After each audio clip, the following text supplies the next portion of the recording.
சாப்பாடு சாப்பிட்ட கொஞ்ச நேரத்துல அதாவே சாதாரணம் டைஜஸ்ட் நார்மல் கண்டிஷன்ஸ் டைஜஸ்ட் அதுபோல் இந்த ஞானமனே விஷயத்தினை சாப்பிடுறோம் காதுனால அது தானா போய் டைஜஸ்ட் ஆகுமான்னா ஆகாதமா.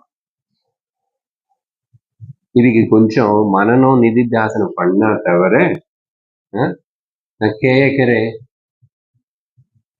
அப்புறம் எல்லாரும் சொல்லுவாங்க, என்ன 5 வருஷமா வேதாந்தமா கிளாஸ் போய் உளுந்து போயிட்டு இருக்க, என்ன மாற்றம் வந்துச்சு? கோபம் குறையல, பொறாமை குறையல, பேச்சு மாறவே இல்லை.